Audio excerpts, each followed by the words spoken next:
that high enough? I can't see. I can't. There's Todd. You have cats. I don't, so I can't get that high. Yes.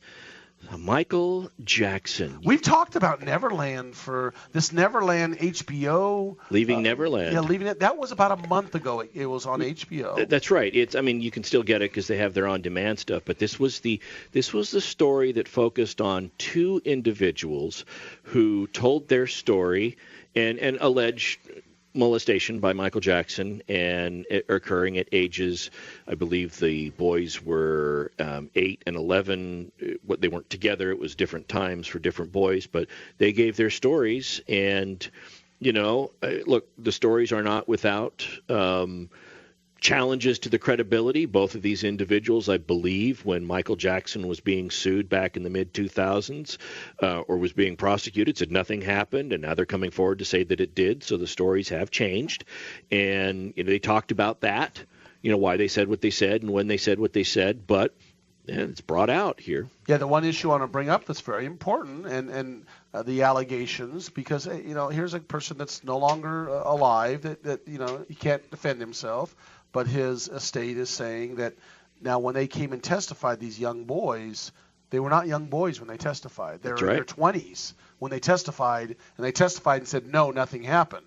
So it's not like, okay, well, a little boy testified when he was 8, and, that's a little boy, and I get it that he didn't want to say anything. But they're in their 20s, and they're testifying on behalf of him, Michael Jackson, saying that he didn't do anything inappropriate. Now they changed their mind, which is, by the way, the lawsuit that they sued, they had lost, and it was up on appeal, and they had lost that lawsuit. Now this Neverland, by HBO. So what's happening is that the Jackson estate is suing HBO for depicting Michael Jackson out in a very bad way, and they're trying to invoke a 26-year-old contract that Jackson had signed with HBO. And in that contract, it requires arbitration. And in that contract, there was a secrecy and non-disparagement provision in that contract that the estate's trying to enforce against HBO. Hold on, just explain what non-disparagement is. Just so that's where you can't hold somebody out in a bad light. You can't say anything that's negative about their life or their career or their profession. And arguably, Leaving Neverland, that show, held Michael Jackson out in a bad light. So, this raises a couple of questions. The first one is, well, how come they're not just going forward on a straight defamation of character theory? And one of the things that's pointed out here is that when somebody dies, they have a diminished capacity to defend their character. They're dead. All right. So it's how do you show damages? You're going forward, and so a person who's dead doesn't necessarily have defamation rights the same way that somebody who's alive would have. And so the Jackson estate had to find a different way to bring the lawsuit. And this agreement that you're talking about, now this is very common to get publicity for new albums that come out and stuff. Stars will often sign deals to have somebody follow them around and do the behind the scenes thing, and maybe do this in addition to a concert that comes out, and they have all this stuff. And HBO had signed on to follow Michael Jackson and do a promotion of his album Dangerous when that came out, and that was back in the early 90s. And as part of that, and you can see why the Jackson team would want this. If you're going to follow around, we don't want anything disparaging for us to come out. And so there was a non-disparagement clause in that agreement for the production of that show that surrounded the release of the Dangerous album. And the Jackson estate is essentially arguing that non-disparagement clause goes on forever and ever. And HBO is saying, yeah, that one stopped when we were done with that production. And if that production and what we did in that production did not violate that agreement, then we're not in breach, but it doesn't go on in perpetuity. That's that's the perfect way to describe it, Todd. That is a perfect way to describe it. Could we get that on a loop, Cal? No. That is the perfect way to describe it, Todd. That just doesn't happen very often. If she said it about Fred, It would be. It would be on a loop. Yeah, Like I'm in still 2 worried seconds. about being off the rails. Okay, all right. If we're on the rails, I'm just worried about going off the rails. What about googly off the gop? rails? That's a perfect way to describe it, Fred. Yeah, but that. You just got 3 loops. All right. So anyway, but we're following this. This is something we've been following, this HBO fight with Michael Jackson estate. And by the way, Michael Jackson's estate, after he passed away, the amount of money that came in and his records and his music and everything just vaulted, just did very well. And but this was a very disparaging thing on Michael Jackson, and it does, as a lawyer, and even as a person listening to this, you just kind of have to turn your head like the dog when you blow the whistle and say, they were in their 20s when they said nothing happened. Why? And then they said nothing happened when they were earlier as kids. So twice they say that, and I'm being the devil's advocate. And now they're saying, oh my gosh, they bring lawsuits. They bring in it for money, and they lose. They lose on the appellate court. And oh, by the way, let's go ahead and do this Neverland interview. I don't know. And my response, look, I don't think anything that we put out here is the smoking gun, this will win the case for them. I mean, Fred just articulated what I think is a very valid argument on behalf of the Jackson estate undermining the credibility of these folks. I think the argument that's made on the other side is this. I agree that in the case of one of them, Mr. Robson, let's look at him. He was, if you ever saw that show, So You Think You Can Dance, it was on Fox.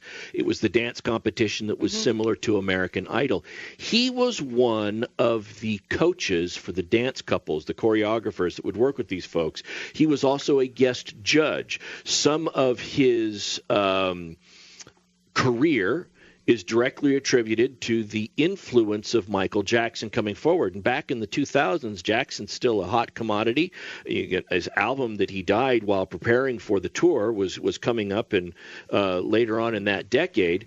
And his argument would be, if I had come out and told the truth about Michael Jackson, given the way people that were critical of Jackson by the hip-hop community and the record community, that would have been career suicide for me. And so I felt pressure to testify the way that I did. That's for him. And the other gentleman who basically came back and testified contrary could make similar arguments because let's not forget, he was an actor at the time. He's the one that was commercial with Michael Jackson. Right. And so they can still claim that it was the pressure that was put upon them, given the industry that they were in, that was their livelihood, that they felt compelled to support Michael Jackson, because if you went against him, they'd be a pariah. Again, not saying that's a smoking gun, not saying that justifies, if they testified in court after taking their oath, clear perjury. But that's the argument that they're going to make. If I were to put on my speculation hat, I don't think that the Jackson estate is going to prevail on They're this. They're not. I don't think so, because they just want to get into arbitration so they can try to get some money out of it. And right now, it's the court that has to decide whether or not the arbitration even can go forward, because does this little incident of leaving Netherlands arise out of the contract such that the jurisdiction is with the arbitration, what is it, AAA, or American Arbitration Association. And I think that is a legal decision, and I don't think the arbitration itself can make that decision. Well, I'll tell you right now, we're talking about it. Everyone else is talking about it. Someone's making money on it because they're getting a lot of publicity, and probably everybody's making money on this, and it's helped HBO. Doesn't this smell a bit of desperation from the Jackson estate? Because obviously the cash cow that they've been relying on, the Jackson family, the whole Michael Jackson thing, they're not getting any money out of this. I mean, his sales are down. Everything's down about him. Doesn't this smell a little bit of a desperate bunch of people trying to get free money? My take on it is, from their perspective, they sat back and said nothing and remained completely silent on that. They feel that would be taken as a tacit admission of guilt on his part, and even though they know they're going to lose, they have to say something so that it doesn't look like they're admitting he's and in all honesty, a person's dead. They can't defend themselves. And you know what? It's all about money, right? It's all about money. And I get it. We're lawyers. That's what we do. Hey, We're excited that you joined us for this wonderful Radio Law Talk while Todd takes us out dancing. I'm Fred Penney, your host. Hour number 3 of Radio Law Talk is coming up. Don't go away.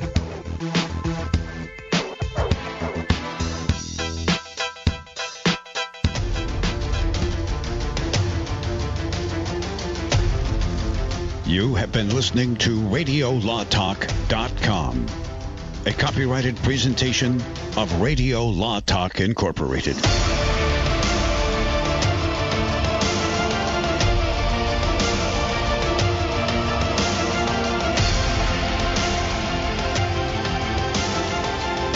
pay my fee, I'll take your